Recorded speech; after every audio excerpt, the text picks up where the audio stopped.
అంటే అన్న ఆ టాపిక్ మీద నేను పెద్దగా మాట్లాడలేను గానీ, అయితే భయం అయితే పెట్టాలి.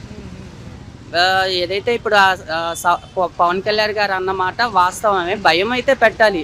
భయం ఉంటేనే కదా బాధ్యత ఉంటుంది. అది ఎవరికైనా సరే. ఇంట్లో నాన్న కొట్టితేనే కదా మనం ఈ స్థాయికి వస్తాము. ఏదన్నా. గతంలో నేను భయపడలేదు. పదవున్నా లేకపోయినా ఇప్పుడు కూడా నేను భయపడను. గీత దాటొద్దు.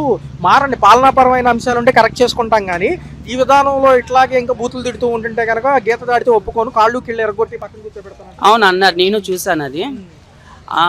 మరి ఆయన ఎప్పుడూ నిదానంగా మాట్లాడే ఆయన అంత టఫ్‌గా మాట్లాడారంటే అక్కడ ఏదో జరిగే ఉంటుంది. జరగకుండా ఆయనైతే మాట్లాడరు కదా! సో, నేనైతే యోగి ఆదిత్యనాథ్ బుల్డోజర్ ట్రీట్‌మెంట్ దానికైతే సమర్థిస్తా అన్న. ఓకే అన్న. ఓకే. అయితే ఇదే విధానంలో చూసుకుంటే నిజంగా అంత అగ్రెసివ్‌గా ఉందా రౌడీయిజం అనేది మన ఆంధ్రప్రదేశ్ స్టేట్‌లో? రౌడీయిజం అనేది బయటికెలా చూపిస్తారన్న? ఎక్కడ జరిగేవి అక్కడ జరుగుతానే ఉన్నాయి. మా ఏరియా బాంబే కాలనీ అటువైపు అంతా గంజాయి అని అదని ఇదని ఉంటానే ఉండది. కాకపోతే ఎవరు పట్టించుకుంటారు?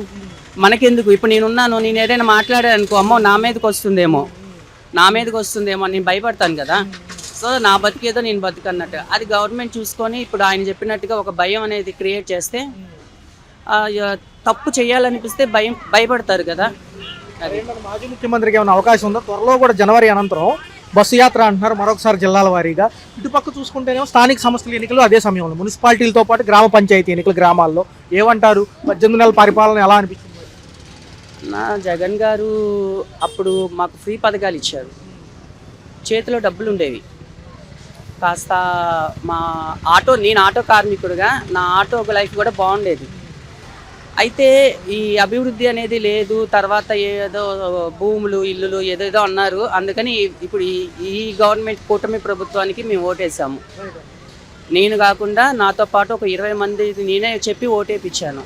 బట్ ఇప్పుడేమనిపిస్తుందంటే ఆ ప్రభుత్వం మంచిదా, ఈ ప్రభుత్వం మంచిదా కన్ఫ్యూజన్లో ఉన్నాం. నేనైతే నా పర్సనల్ ఇది. ఎలా అంటే ఇప్పుడు ఏది చెప్పినా అది తప్పే అవుతుంది. అటువైపు ఆయన్ని సమర్థించలేము, ఇటువైపు ఈయన్ని సమర్థించలేము. ఏ ప్రభుత్వం వచ్చినా సరే అన్న మాలాంటి పేదవాళ్ళకి మాత్రం ఎప్పుడూ అన్యాయం జరుగుతూనే ఉంటుంది కానీ న్యాయం అయితే జరగట్లా.